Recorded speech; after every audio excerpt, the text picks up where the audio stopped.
Being classified as special grade in Jujutsu Kaisen means you are one of the most powerful beings in the universe. For sorcerers, this indicates you possess an extremely powerful technique, capable of dominating entire cities if you wish. In the case of curses, these are those with self-awareness, immense cursed energy, and the ability to expand their own domains. Today, I bring you all 28 special grade sorcerers and curses, ranked from weakest to strongest. Shamans and curses you never imagined would be in this category will appear here. So, make sure to like, subscribe to the channel so you don't miss any content, and let's dive into the content.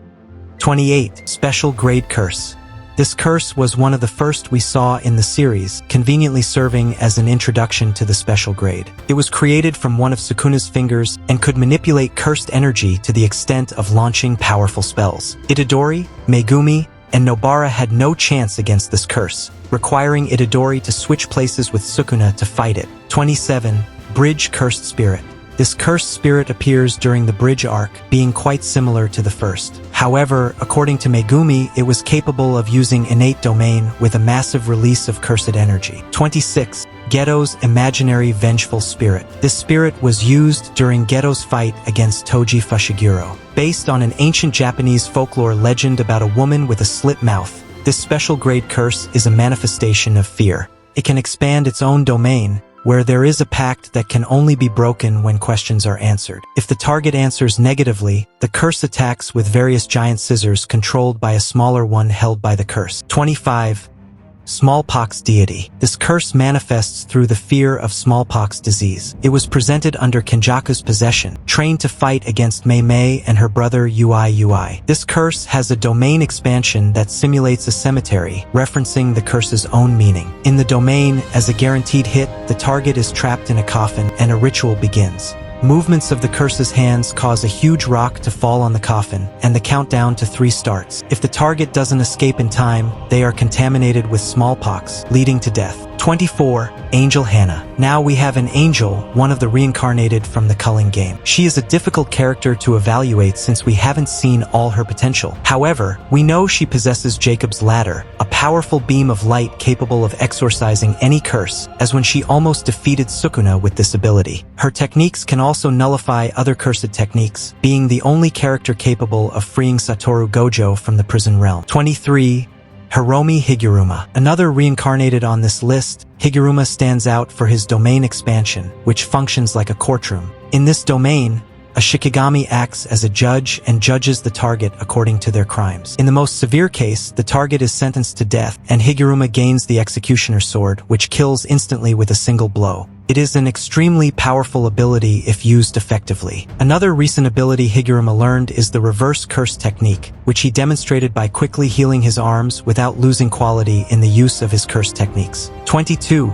Kororoshi. Being a curse driven by primitive instincts, Kororoshi is similar to a giant cockroach, with all the disgusting characteristics associated. It has a cockroach-like skeleton and acts purely on instincts, attacking and devouring humans. This cursed spirit carries a modified axe blade as a weapon, capable of launching cursed energy attacks that corrode the opponent's skin. Kororoshi can create and manipulate cockroaches reinforced with its cursed energy, making them capable of devouring humans to satiate its hunger. It can also create human hosts to ensure its continuity. Despite all this strength, it still seemed inferior to other sorcerers present, like Yuro and Ryu. 21. Megumi Fushiguro. Although it may not seem so, given we've followed Megumi since the beginning, his growth as a sorcerer is truly remarkable, collecting impressive feats throughout Jujutsu Kaisen. Megumi is a user of the inherited shadow technique, a skill from the Zenin family that, after Nabito's death, made him the clan leader. According to Satoru Gojo, in the past, a Six Eyes technique user fought a shadow technique user like Megumi, and both died in the confrontation.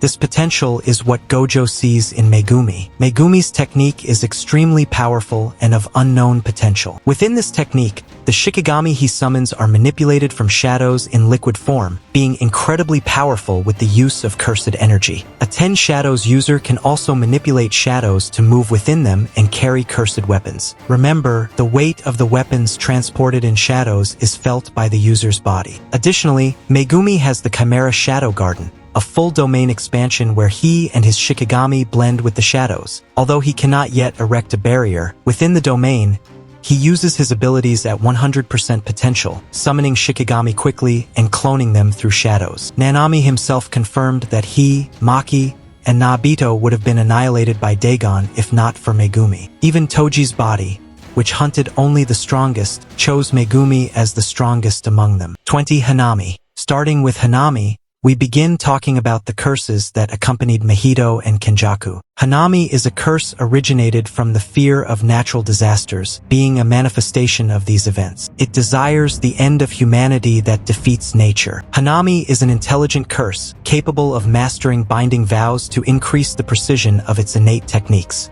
Hanami has enough intelligence to evolve and use strategies synchronized with other curses, such as when it combined with the game to fight Gojo, both using domain expansion. Its main technique involves creating and manipulating cursed plants, which can attack targets with large quantities of thorns or spells that drain the opponent's cursed energy. Hanami also demonstrated the ability to use domain expansion, but it was interrupted by the curtain breaking and the arrival of Satoru Gojo. Emeretsu Takako Uro. Takako Uro is one of the sorcerers from 1,000 years ago that Kenjaku brought back for the culling game. She was the captain of the Sun, Moon, and Stars Squad, a group of assassins. Takako is a sorcerer who seeks to stand out in the culling game and takes pride in her ability. Her technique involves manipulating the sky, which she uses to distort the space around her. Takako can transform the sky into a tangible surface, pulling and distorting it. With this ability, she can avoid enemy strikes and increase her chance of hitting them. Uro generally uses the sky as a sort of clothing and camouflage, giving her an advantage as an assassin. She excels in close combat, demonstrating professional skills. Uro also showed the ability to use domain expansion, but her domain was nullified by the domain expansions of Ryu and Yuta. 18. Ryu Ishigori. Ryu Ishigori is another sorcerer brought to the modern era by Kenjaku. A man who lived about 400 years ago, he has a notable pompadour directly linked to his curse technique. Ryu is an excellent close combat fighter, with notable resistance against powerful attacks, both from fighting and his own technique. His curse technique, the Granite Blast, involves releasing a massive amount of condensed cursed energy through his pompadour, functioning like a long-range energy cannon. The level of destruction he can cause with his attacks is enormous, capable of devastating entire areas and even eliminating 2 special grade curses at once. Hey everyone! Since there are so many shamans and curses to cover, the video ended up being a bit long, so I'll be splitting it into 2 parts. I think this will be better. Soon, I'll run a poll on the channel to see if you prefer longer or shorter content. If you've made it this far, leave a comment letting me know if you like longer or shorter videos. To make sure you don't miss part 2, subscribe and hit the notification bell. That way, you'll stay updated with our daily content. With that said, see you next time.